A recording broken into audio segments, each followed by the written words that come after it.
Whether your beer is in a bottle, can, or glass, kick back and relax. It's Better on Draft.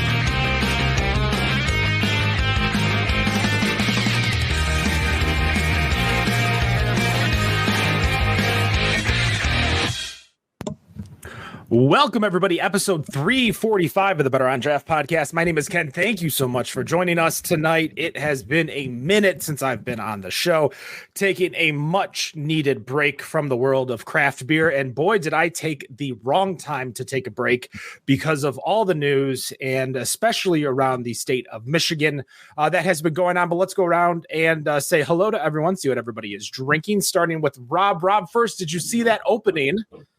Our brand new opening. I did. That was very nice work on the actual editing instead of just pasting a white block over the show number and calling it done. Wait, yes, he didn't see it. No, he did not see it. He did not see it. Oh, I saw the picture. It was me. Yes, yes. Oh, that guy looked way too nice to be me. Compliments to the folks over at Pints and Panels. M. Souter over there does an amazing job. Did that commission for us. Go check it out. She's got plenty of amazing artwork on her Instagram, Facebook, and of course, if you want your own stuff, you can always go in there and ask her. But Rob, what are you drinking? Today I have a strawberry pineapple wheat to start from Great Lakes Brewing. I'm looking forward to it. Oh, man of short words. Dan, what do you got? I just came up with a great idea. After that last panel, we just need to add in "and our truth" to it, just to make it complete.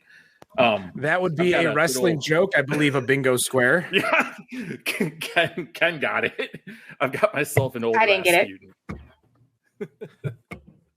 Wendy, what are you drinking over there? So I picked up a Red Zeppelin. It is an English-style red ale from Burnham Brewing in Michigan City, Indiana. It is delicious. Great city name, horrible state. Sorry, Rob. I had some of those not that long ago. I love that beer. We do love our fans over in Indiana. If you are in the chat live, go and say hello, see what's up. Come talk to us. We have a brand new starting time a little bit later in the evening, so hopefully we'll catch a few more live viewers. But of course, if you are listening to the podcast, you can go check out the video live over at youtube.com/betterondraft, facebook.com/betterondraft. And if you're watching the video, of course, you can subscribe and just get the audio so you do not have to look at my face the entire show. For myself, I have a nice tall glass of Old Nation's B43. That I will be drinking throughout the night and enjoying. Well, I want to go over the first topic real quick, just because I think there is a lot of news that has happened within the state of Michigan. And while we are a more national and international podcast, we still, are close to our roots, even though Dan is in Arizona. I guess it's just half of us now, me and Wendy here in Michigan. Yeah, hold on here. Bringing it down. Well, we've had a lot of fans join us through the Michigan Beer Days. So there is a lot of updates to go through since I have been gone, which includes Brewery Nick's announced today that they are going to be closing up shop, Michigan's only gluten-free brewery. They were also a gluten-free kitchen, so I'm surprised that did not take off as much as it needed to. Chelsea Ale House also announced today or yesterday that they are going to be closing in May. Dragon's Landing closed over in St. Clair Shores at the old shipwreck site, which I kind of figured could be happening. You got 3 breweries in competition, and everyone still loves the OG site. Jaden James is closing up shop and moving to Rockford, so you'll still be able to get your monkey butter, just in a different city. Grand Rapids Brewing had a fire and closed. And they are closed for good. They will not be reopening. I believe that's going to be the same fate for Traffic Jam and Snug, which had a fire a year and a half ago. Michigan Distillery is now closing their tap room. They're just going to be for private parties. Guardian, of course, as we knew, is closed. They're moving to be closer to their family. North Center Brewing, our friends at North Center, RIP to the brewery itself. Kevin is still alive and well, but the brewery sadly is not. And we did get an announcement a couple days ago that One Drop will be not evicted. The lease is not going to be renewed. I mean, I guess that's evicted, but evicted sounds harsh. Is there a better word for that? non-renewal. Yeah, Forcefully not being able to renewed. So One Drop is looking to move their facility to another area. I think we've talked about it a handful of times here on the show, and I don't think this is necessarily a craft beer bubble. I don't think the bubble is bursting. I think there is a little bit of correction, a little bit of, COVID finally catching up to a lot of breweries. Obviously a little private stuff, but kind of going over to Dan and Rob, are you guys seeing this mass number of closings within your states? Is this a Michigan only thing? What are your thoughts? I'll start with Rob here. Yeah, I haven't noticed a lot of closures in Indiana. Not like this. Like this, these I think were all in the last month or two. I've seen these announcements. The Grand Rapids one I was a little surprised about, and I did see that their sign just sold for $2,000, which is interesting. But we lost. So Indiana City is one I can remember closed very, very recently, and that was the same deal where the lease was not renewed. I think that they chose not to renew because the rate was jacked way up, type of a thing. But that's hard for a brewery. That's a lot of equipment that you got to move. It's more than just looking at the lease price. It's moving all that stuff. So no, I guess is the shorter answer to that. It's no, I haven't seen it so much here in Indiana. I haven't seen that many breweries close, just kind of a normal number. Dan, are you noticing anything over there in Arizona? Yeah, more and more keep opening. I can't tell you a single brewery that's actually closed in quite a while, actually. And I mean, we're not like closing and only closing. Like a lot of people who do have the Michigan Brewery Map app, which is a free app on your Android and iOS device, you could go in there and you could see plenty of upcoming breweries as well as breweries that have recently opened. There are breweries like, as I'm looking, I think Grand River opened up their Clausen Brewery. I believe One for All opened while I was gone over in Livonia. And there's definitely a few more that have come through. So yeah, we are still seeing breweries open. Six Spoke is still on its process of opening. WH Ale, Salty Mac. But yeah, you're not seeing any closings or anything like that, is what you're saying. No, there hasn't been a closing in quite a while, actually. So it's going pretty strong out here. Well, I guess as someone who has lived in Michigan, moved to Arizona, why do you think Michigan is having this domino effect of closing breweries all at one time? I think it's oversaturated. We talked about that 7 years ago. I think there's just too many breweries in too many locations out there, too close to each other. Like you mentioned, 3 competing with each other in one location. That's not going to survive forever. Yeah, I was talking about Dragon's Landing, which was only a handful of miles from the Dragon Mead Brewery over in Warren, Michigan. But they were competing against Jamex, Baffin, and Copper Hop. And of course, there was that new brewery that just opened up right over by in Grosse Pointe that I am just someday opened over there. So yeah, there's a lot of breweries that are closing and opening at the same time. So I was just curious if you had maybe any more thoughts on it, if you think there's anything else that I didn't mention that might be a issue, but you still think it's saturation and just that. Yeah, because when I think about the breweries out here, outside of the one stretch out here, a couple of stretches, I should say, in the like down here, you've been down there on Roosevelt Row, where we went to the one, I think, no, that's the second to last brewery that closed, the one we went to when you were out here. Places like downtown Gilbert have 2 or 3, but anywhere else are all spread out. There's nothing really, congested. They're all pretty isolated from each other. So it keeps it pretty, has a set, they're not competing for the same customers, basically, is what I think is going on. To some degree, so I'm not sure if it's me and just the way I have changed, but I feel like there's still that COVID recovery, and there's not as many. I don't have as many opportunities to go out to destinations and hit a bunch of breweries, type of a thing. Also, my liver doesn't seem to allow it anymore. I do not recover as well. I think consumption and the changes in consumption, which I want to talk about a little bit later. But Wendy, you're with me here in Michigan. You obviously have been to many of these breweries that I named. What is your thoughts? Well, I think it's a lot more than just the beer industry, especially and us being oversaturated. I think there's a lot of restaurants that are closing as well. I see that happen on the daily on my social medias. I think people aren't going out as much as they used to.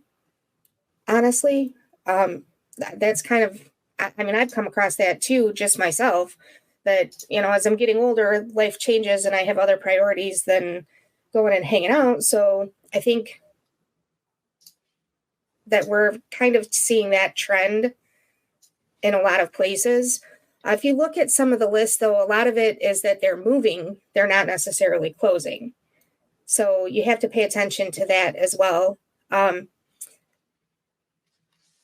I've been saying for a few years now that the breweries that are really going to take off and survive are the ones that get a strong foothold in their community. You look at the breweries like Batch is taken off, and it's because of the roots that they have put down and the ties they've made within their community and throughout the area. So I think that a lot of that has to do with it as well. Yeah, in our chat, Bill Carney is talking that, Nick's is kind of niche, whereas Jaden James was also a part of a bunch of wineries, and Michigrain didn't sell that much beer. Michigrain also had the issue of being across the street from Lansing Brewing Company, which is a massive facility where they have beer, spirits, wine. They have like cornhole, patio. Like it is a place where they can not only hold a bunch of people, so they don't have to necessarily turn anybody away, but they also, keep people there for hours with their games, giant Jenga, cornhole, that kind of stuff that kind of keeps people drinking more beer or attending that type of facility. I guess let's when was the last time you all went to a brewery? I missed trivia this week, so it's 2 weeks for me. 2 weeks. Otherwise, I go every Tuesday. Yesterday. Yeah, it's been about 2 weeks for me. Yeah, it was yesterday for me. Do you think that you guys, minus your like weekly thing, because that can be done at a bar in any place. It's not necessarily because it's the brewery. Do you see yourselves drinking less today than you were, say, during the pandemic or even pre-pandemic? Yeah, I was actually pretty good during the pandemic, not drinking that much, but I think I'm drinking less these last couple of weeks. Well, I was golfing last weekend, so that one doesn't really count, but I think maybe more. Yeah. I think a lot of people, like when you're dealing with those types of specialty events, not everyone is necessarily upset that they're drinking or they're having a few extra drinks, because the event around it is why you're drinking. You're not drinking, to the event.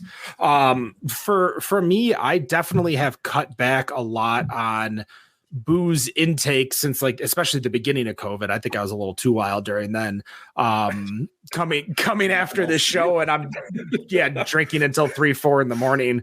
But even before, like I'm not going to breweries as much as I want to anymore. I'm not going to bars. I'm not doing anything special. Like I used to go to karaoke like 4 nights a week. I would go to pool halls. I would go to, the casino or city club. Like there's plenty of places that no, that's not, I want my money. Like I want to drink my money. I don't want to like have like 5 minutes with my money. I want at least a good 15-20. And that's really pricey at one of those facilities from what I'm told, From what you're told.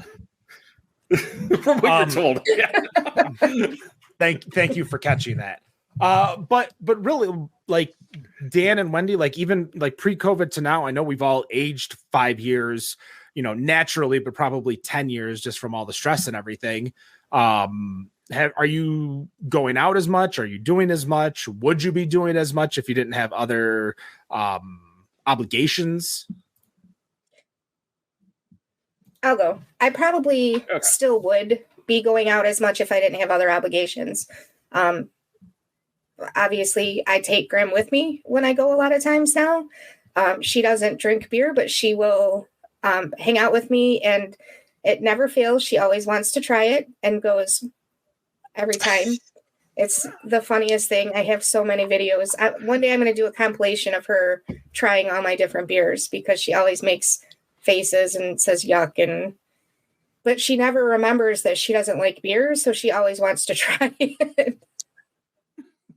So, yeah, I would probably be doing more if I didn't have those obligations. I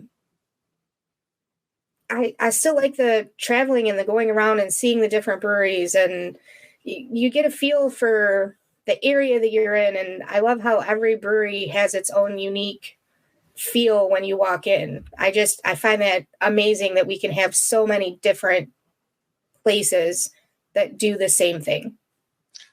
I'm especially with you on that. Like a weekend where you can go, or a week where you can go somewhere else and visit a bunch of breweries. I love those outings. I love those things. I don't know what it is with me lately. I haven't scheduled any of those for quite a while. Plus I usually, before COVID, I was traveling for work a lot. And so it was kind of built into that. I could, stay an extra day or whatever and see what was going on there. Plus the week I was working. So I do miss that. I was thinking more, my buddies and I, we used to pick like a Saturday. Well, we've got trivia coming up on Saturday downtown, I think. We're not sure if it's this week or next week. But if it's this week, then we will probably go down early and, pregame at a couple of bars near the place, and then eventually walk there and do trivia and get some food and then get home eventually.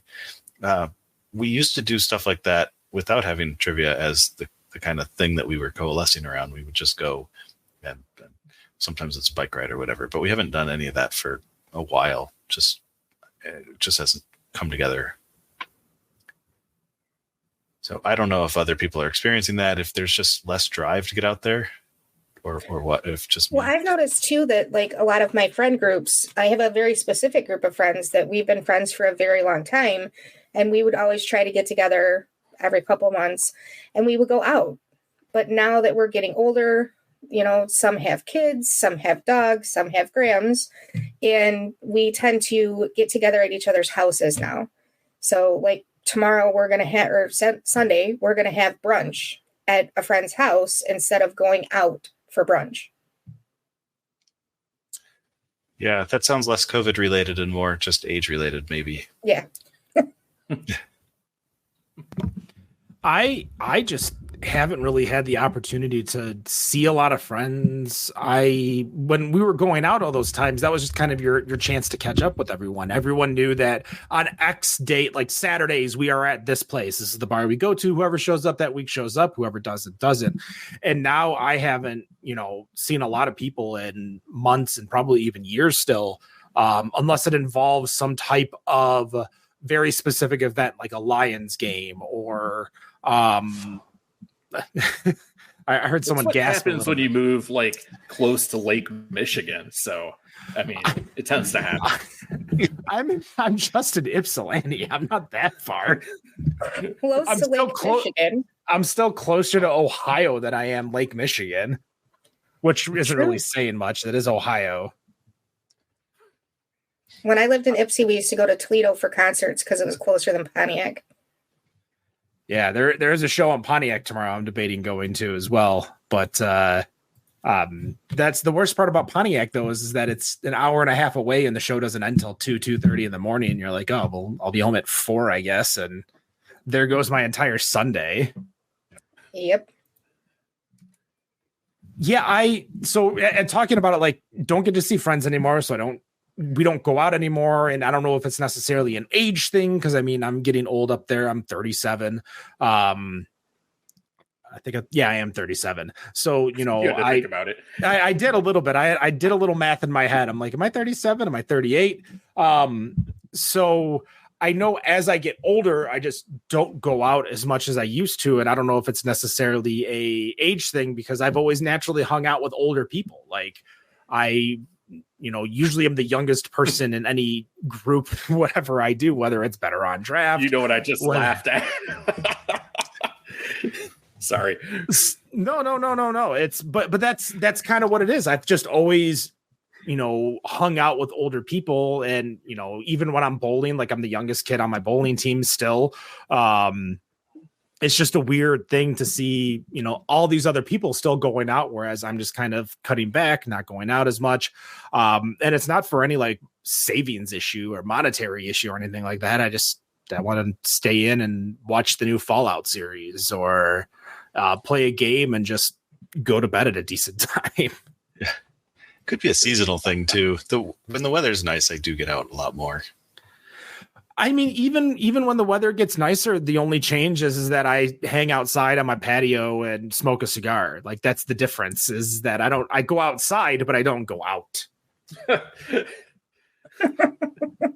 Whereas like Dan, when Go what? ahead, Kevin, What? Sorry. No. The real man of travel there, heading from the living room to the patio.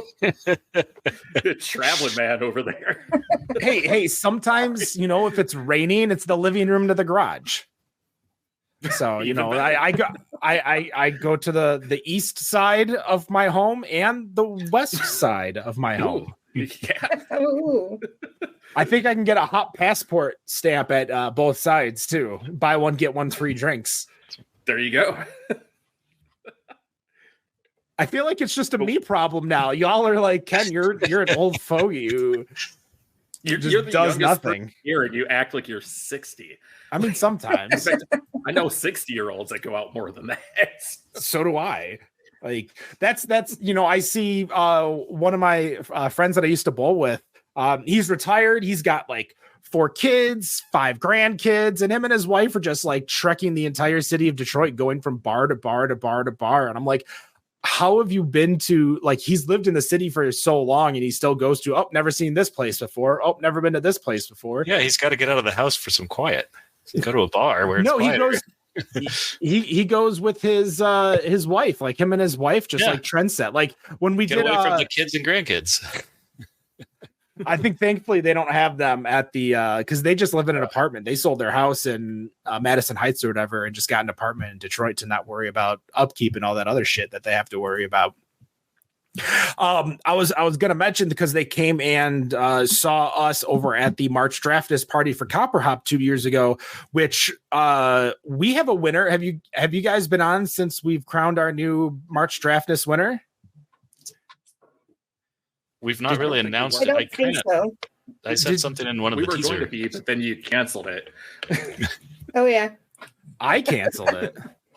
Yeah, 2 weeks ago we were going to do a show, and you're like, nope. Oh, I mean, y'all could have did a show after the 3 hours we were hanging online. But Arctic Circle is our winner over in Chesterfield. Apparently, we cannot get out of Macomb County for too long, as they won, with the runners-up being Coopersville Brewing and Coopersville, Michigan. Now, a lot of people who were participating in the March Draftness competition, half of them didn't know where Coopersville was. The other half didn't know where Chesterfield was. So they are definitely learning about each other, but we are going to be celebrating and doing our keg release party on their Sour Magazine Day, which is going to be May 4th, 2024. We're going to be recording a podcast live before they open. And then starting at noon, we're going to be giving away a keg, 1 pint at a time. That is their grand prize. So we do hope we see you guys there. Of course, while thousands of you voted, only a handful of you could get a beer. So make sure you get there, get in line, get early. And did you guys do any predictions or anything like that? Did you talk about March Draftness on the show while I was gone? Yeah, the last show we had had the Final Four. We went over, and it was pretty good, I thought. I forget who I picked out of those. Was Coopersville in the north? Coopersville was in the Grayling. northwest. Yeah, Grayling versus Coopersville. Rolling Oak. Yeah, that's the one I took the long shot on, and it didn't pull off. No, I thought Rolling Oak was going to do. I was waiting for a nice little drive up to Grayling in the summer to go check it out. I might just have to do it just to do it now, but Rolling Oak is a beautiful brewery. I'm trying to think of who the fourth brewery was in that competition. If it was Rustic Leaf or if it was Rustic Leaf. It was yeah, Rustic Leaf. Yeah. That was a little bit of a heartbreaker for them. That's for sure. Did anybody pick Arctic Circle to be the winner? I think I did. I thought Rob. Yeah, did I wasn't too, invested. honestly. I think I did. Yeah, because I like their name. I just pieced together one of their shticks because the Penguin, obviously Arctic Circle makes sense. The Penguin, but then they always did Sour Magazine Day, and if you hear the inflection in my voice when I say Sour Magazine Day, it almost sounds like the Billy Madison quote of Nudie Magazine Day, where there's the Penguin in the drunken trips that he takes while he is all over the place. So so we had Arctic Circle win, and I'm trying to pull up the website because I believe Rustic Leaf had been so close to winning a handful of times, and they it might not have been. Oh yeah, they were runner up in 2018. So I know Rustic Leaf has been up there a few times. But yeah, last year 2 Guys was the runner up, and I don't even know if they were in our competition this year. Now that I think about it, so they didn't have a chance to. No, they weren't. I'm looking at the list right now. Yeah, I have to go back to a thing that you said and point out that there are no penguins in the Arctic. You know, I was going to say the same thing. There are none up there. I don't live there, so I don't know. Well, you're about to have to cross Hudson Bay next week when you go out there. So, isn't that how far north it is? You're right. Where their breweries at? No. I got it. Yeah. You said Hudson Bay, and I'm like, what are you talking about? I could not catch. You're looking for the Northwest Passage up there. I don't know. I mean, Dan was the one that was alive in the Ice Age, so he probably crossed the ice bridge up there. Apparently, me too. Yeah. Yeah, I'm the old soul here. Ken walks around in a bathrobe and slippers all day. Get my newspaper delivered to my door still. Is that still got a kid throwing them? Oh yeah, I'm sure you probably could. Except I don't think there's a kid anymore on a bicycle. So. I think it's a car that's throwing them out the window. Also, while I was gone, they announced the top 50 breweries by production, which caused a little chatter over on the Facebook Better on Draft page because people, I think, really took it personally that it was a production list and not a what's the best beer list or what was the highest rated beer list or anything like that. Why would you get hurt over that? I don't even understand. Well, those are straight up numbers. Yeah, so people didn't understand 2 things. 1, the numbers of the breweries and how they got there. 2, why Perrin was there, not realizing that they're owned by Monster Energy. And 3, just a lot of either where's Bell's, where's Founders, or this list is terrible, Perrin is terrible beer. Why isn't Holmes on there? Or why isn't Old Nation on there? I'm like, it's terrible beer, but it comes in huge volumes, apparently. Yes. There is one that I noticed on here, and I don't know if you want to go over, or two main ones that I noticed. One, Athletic Brewing is a top 10 brewery now, craft brewery in the state of Michigan, which of course is the largest non-alcoholic only house in this country. Aren't they in the state of California? They are not in Michigan. No. So the top 50 production in the country, not of Michigan only. Gotcha. Okay. Yeah, that list probably won't come out for another month while they're getting all the rest of the information in. They are in California and they're in another state. I think they're on the East Coast as well. They had 2 breweries because if you remember, they're in Connecticut. They were, when they came onto the show years ago, they actually had one of their owners was at the new brewery in California. So they're in California. Massive. Yes. They understood exactly what was about to happen to them, and they went off with the production of everything. So Monster Brewing is number 9, which owns Comstock, Michigan's Perrin. Bell's founder is not on that list, but the other one that I'd never heard of, and apparently there's a place over here that carries it. Have you guys ever heard of the brewery Montucky Cold Snacks? Yeah, Yes. They make a lager or something like that. Yeah, it's got like a unicorn on it or something. Yeah. They make a beer, and they are the 40th biggest brewery in the country because of that. Out here, that's one of the beers they'll have. If you go to a place that doesn't have much craft beer, that'll be one of the ones that they have at a lot of places. To answer the old, I'll have a beer. Yep. Yeah. So that's like the 2009 version of Fat Tire, where like any place that had like one craft tap, it was most likely Fat Tire. Yes. Yes. Usually it's in cans, though. I haven't seen it in tap personally, but yeah. Yeah. Yeah, I looked up where they are, and there's like one place in Ipsy that sells it, and then the next place is like Ferndale. Like that's the next closest place that sells it over here. But I had never heard it before. I'd never seen it before. So it kind of definitely struck my eye when I was going through the list. Is there any other breweries?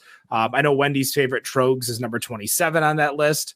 But were there any breweries, any surprises, anything that you're missing or seeing or anything like that, or surprised to continue to see? It still blows my mind that New Glarus is number 11 and only sells in the state of Wisconsin. Blows my mind every single time I see it. Part of me almost thought that Montucky Cold Snacks was only in Montana, but apparently it's a lot bigger than I even knew about, even after reading about it.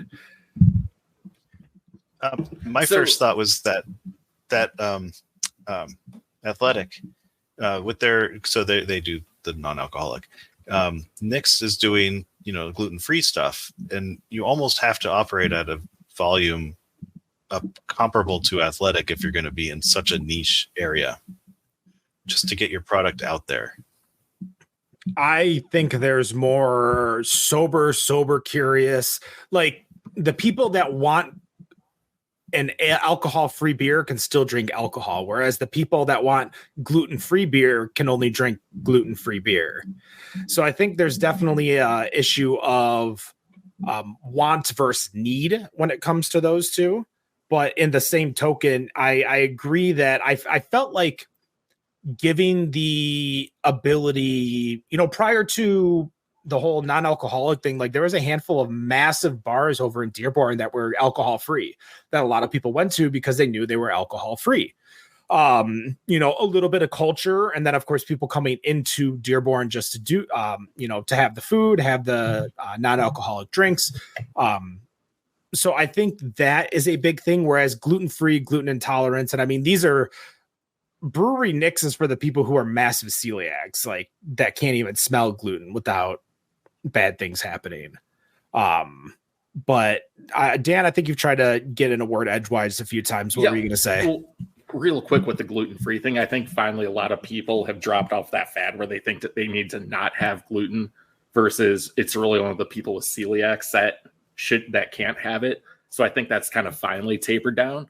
But what caught my attention, and correct me if I'm wrong, I noticed Kona out in Kona was on there, and don't they brew their own beer? I'm not quite sure how they ended up on that list because I feel like they only brew for the state of Hawaii, but maybe I'm wrong. I thought they had a mainland version as well. They do, but it's owned by someone else, I thought. I could be completely wrong here. Yeah, there's Connecticut, New Jersey, something like that. There is, I'm looking at the Kona website and like information and stuff. They do, however, distro in 36 states and 10 countries. And it looks like at this time, it might only be the handful of breweries on the islands themselves. But yeah, I'm not seeing anything that's outside of Hawaii, like in the main 48, like you were saying. But they were also part of they were part of the Craft Beer Alliance at one point, which I don't think they are anymore. So I think that is part of it, because that had like Widmer, Red Hook, Portsmouth. Oh, that's right. Yeah, I forgot about so that too. Maybe that could have been the thing where you would have saw like Craft Beer Alliance and saw all those other cities and states. But for Kona itself, it looks like Kona just manages Hawaii and of course ships it out to other places.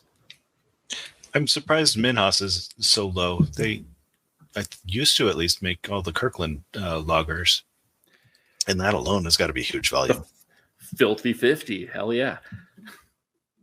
Yeah, Minhas has always been like, because that's a Canadian owned technically company, because the lady that owns Minhas is also on the Canadian version of Shark Tank, Dragon's Den, which might be the actual like the American version of, or Dragon's Den's or Shark Tank's the American version of Dragon's Den. There we go. Of the British Dragon's Figure it out. Oh, I'm sure. Yeah. We all steal from each other. Let's be honest here. Yeah, right. They're set up in Calgary. It was a big deal when they opened up operations in the U.S. and there was a huge like kerfuffle about it being a tax dodge and stuff. And I was in Calgary when all that stuff was going down, just on vacation. But I've been to Minhas in Wisconsin. It was a pretty neat tour. They were interesting to tour. But yeah, their volume, just the amount that they can produce in such a small facility in the Monroe location is pretty impressive. I'm surprised that it's that low. Like they are a huge contract brewer. Yeah, I think they have one, if you have the ability, like if you have the production, you could just run the tanks all day. Like you can run 2 to 3 batches a day pretty easily as long as you have the space to hold it. That's obviously most likely the big issue is not necessarily brewing the batches as much as holding the batches. Where are you going to hold them? Where are you going to store them to let them, get made for 30 days? But yeah, Minhas was on there. Is there any other breweries that kind of just stick out to you while you're looking at the list itself? Point Brewery, Stevens Point Brewery. They make Point beer, which was my first craft beer that I ever really had. My dad always used to bring it back from Wisconsin whenever we went up there. So we'd have a bottle every once in a while at home. But my wife just visited them and they've been on my bucket list for ages. But she went up there, she visited them, and she visited Central Waters, which is in the same area. But Point Brewing is another, they're a big contract brewer. They do their own stuff, but they contract brew for other people too. So I'm not surprised they're on the list. I am kind of surprised they're only at 19.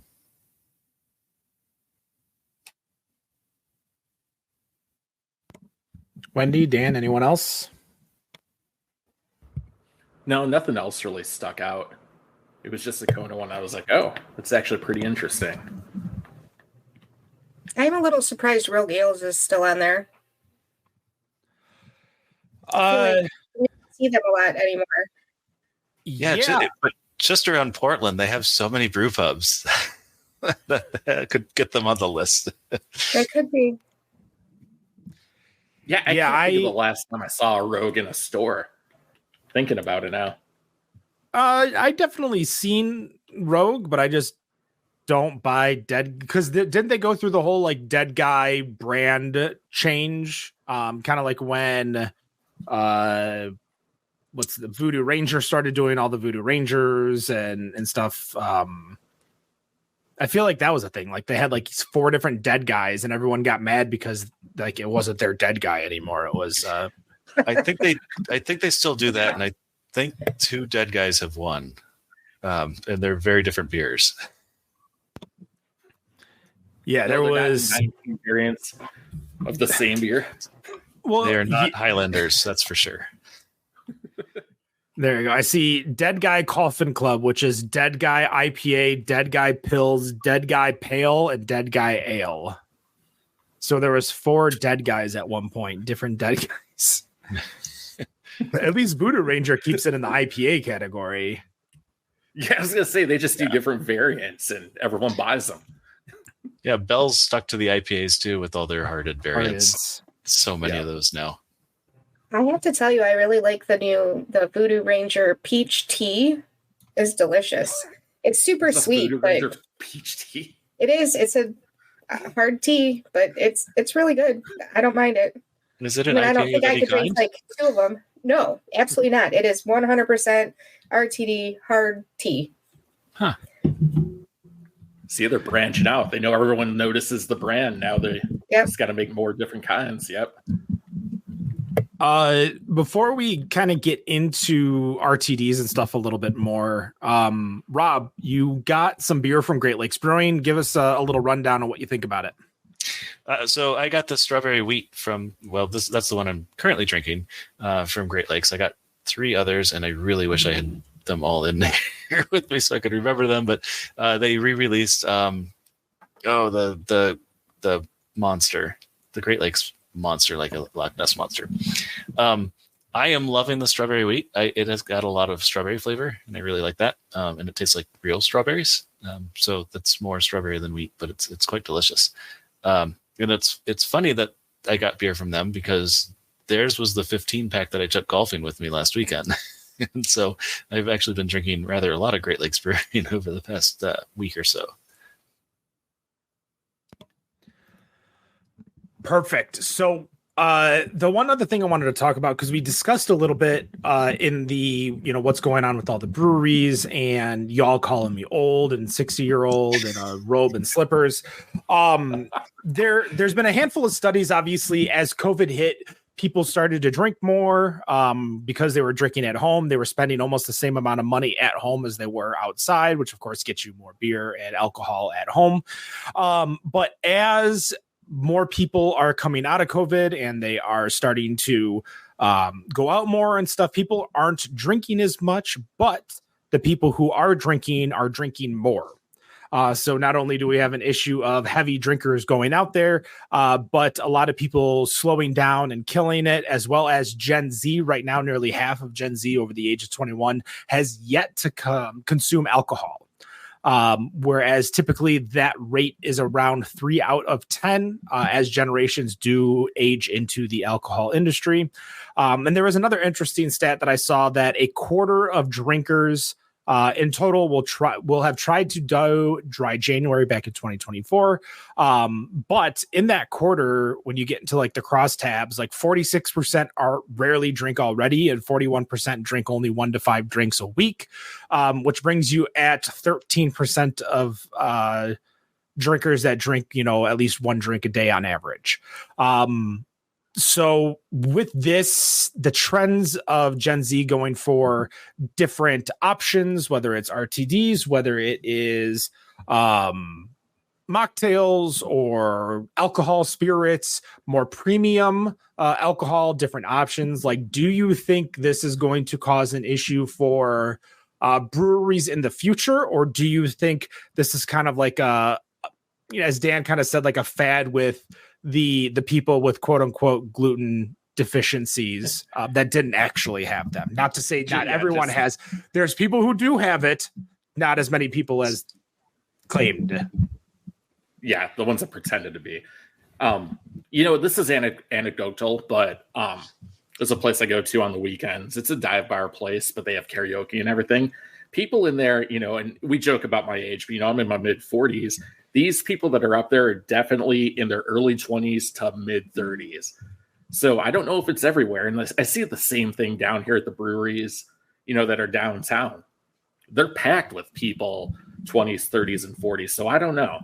Again, all anecdotal, but what I've seen, it doesn't seem to be an issue. I've got more anecdotes. One of the guys on my trivia team is Gen Z. Like, he's actually my son's age, roughly. Just a friend from a game, and we've been playing trivia for might be a year now. But yeah, and so that's at a bar, and he does drink at least at the bar. And then when we go out sometimes on weekends and things. But my son was just visiting us for the eclipse. We were in the Path of Totality here. It was very exciting, very cool. Speaking of big traveling, well, they came down from Madison, Wisconsin, but then we walked across the street to the soccer field and watched from there, which was pretty cool. But I can tell you those 5 Gen Zers do drink. I don't know if it's because they were here for the eclipse, and it was a party, but yeah. Well, it was There's like it was 5. nighttime, so you had to knock back like 5 beers during those That's 4 right. minutes. Now, Wendy and I, if you haven't listened to the Dingus Day episode with Eastern Market Brewing, went over to Dingus Day over in Eastern Market, and it felt like it was a much older crowd over there. I don't know if you felt the same way, but everyone that I saw there was in their late 30s, early 40s, and then, of course, 50s, 60s, and 70s. It felt like with some of the people that we saw celebrating Dingus Day. When you go out, Wendy, and you go out and do your Supernatural or wherever you go, are you seeing younger people, older people? Like I personally am not seeing it, but I probably aren't paying as much of attention as I think I am. I see a big mix when I go out, and at least here, when I go out of state, I'm usually at breweries at weird times, but when I go out here, it's usually in the evening. So there's a lot more people, and I don't think that like the breweries are still full. There's a lot of people in there, and there's so many different age groups. I see young people, I see older people. I don't know that I believe that they're just not drinking. They might be choosing to drink less and do other things. I don't really know anybody that doesn't drink at least every now and then. Like, I know people who say they don't really drink, but they will have a drink when they go out with their friends. So, yeah. Maybe it's the definition of drinking. Like when we talk about going out and drinking, we might be referring to going out, 3-4 nights a week, to karaoke, to trivia, to whatever else, industry night, that kind of stuff. Like, are we just going less? Are they going less so we don't hear it? Because I think about like all the days that I used to drink way too much, and then obviously it go to go to class in the morning. Yeah, like class or work or whatever. Like I'd go to like Augie's, RIP Augie's. That's a place that closed recently, apparently. And I would go in and have like 4 Boombas for $12 of Guinness.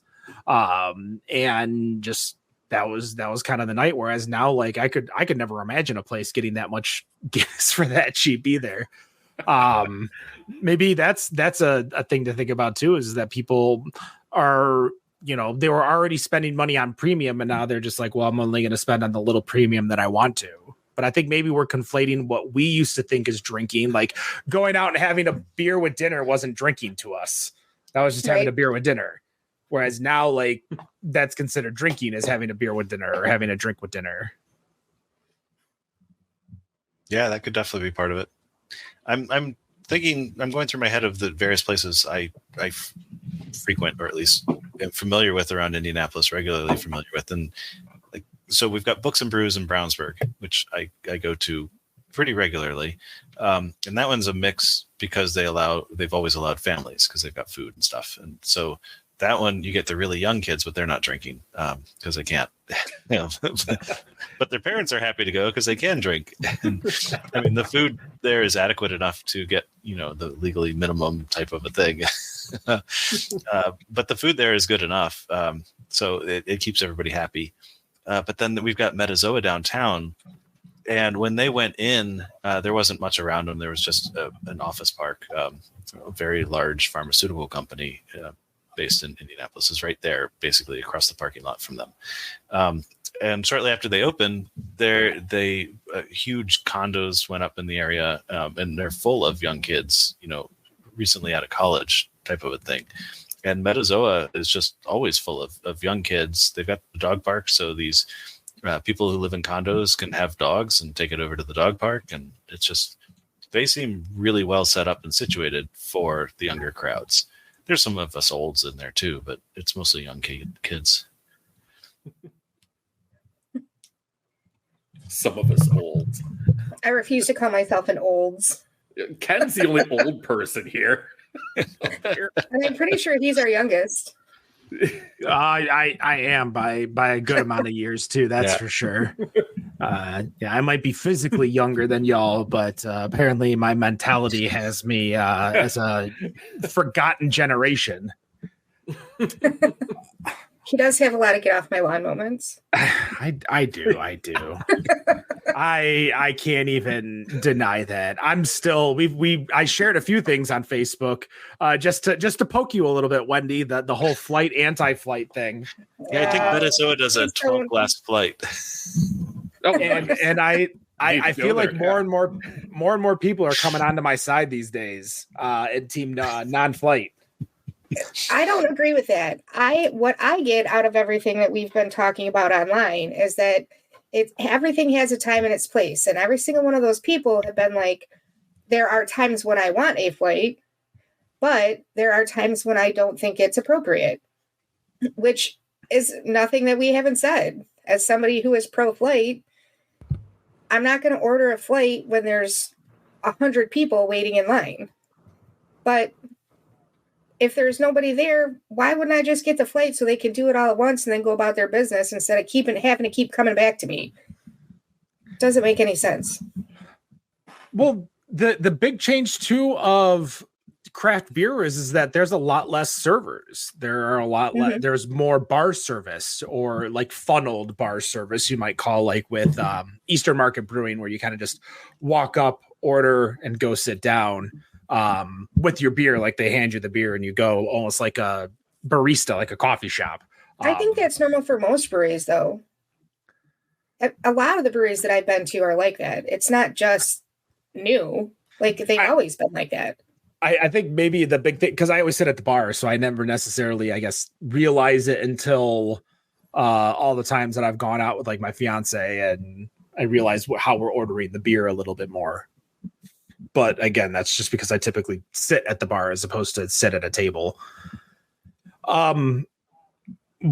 What did I miss while I was gone? What else? What did you guys talk about? I didn't listen to any of the shows, so you guys could have talked so much shit. The only thing I listened to was the great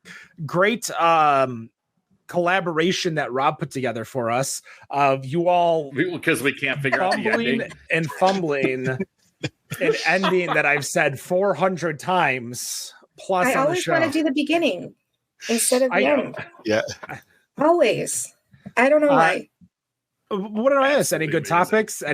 Anything that I should know about? I'd have to go back and listen, but I told the full story of my beer bus from hell. It wasn't actually from hell. It turned out great fun. It was a huge story where the bridge was out and we had to take back roads and went to a brewery that had just opened or hadn't really just opened. It was like we were the first visitors, and that was pretty fun. We talked about beer cities we've been to, places Ubers have dropped us that shouldn't have. Right. Wouldn't the bus have reached out to that brewery before showing up? Like, hey, we're coming to your brewery with X amount of people. They were expecting that us. Driver was drinking. Yeah. He was super excited that we were coming because we were basically the first tour he was having at the new facility. Wait, did you say Uber X driver was drinking, or... No, the bus driver was drinking. Oh, yeah. Well, because one of you mentioned like places where Ubers dropped you off. I think there's Rob tried to break into some place in South Africa. Apparently, that's right. I think I told the story about my Uber driver in Indianapolis that was the so high I had to give him directions. And then he wouldn't stop because there was a cop there.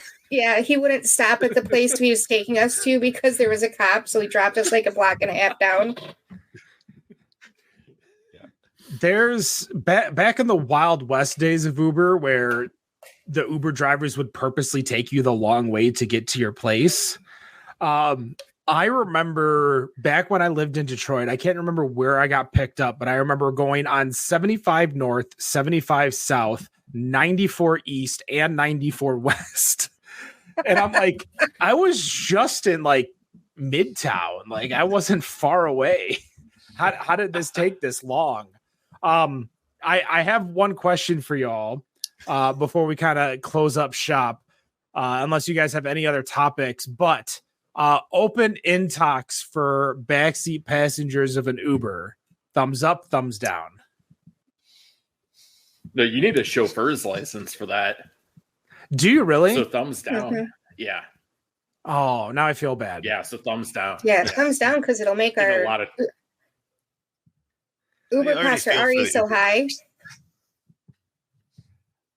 I can't tell you how many times I've brought a can of beer or a glass of beer or something like that into an Uber. I mean, I did it just as recent as when we were in San Antonio, a year and a half ago. You know, they probably won't care, but it's bad news if you get pulled over. You know, no. Actually, That's probably a lot of them will care, but it's yeah, bad news for the driver.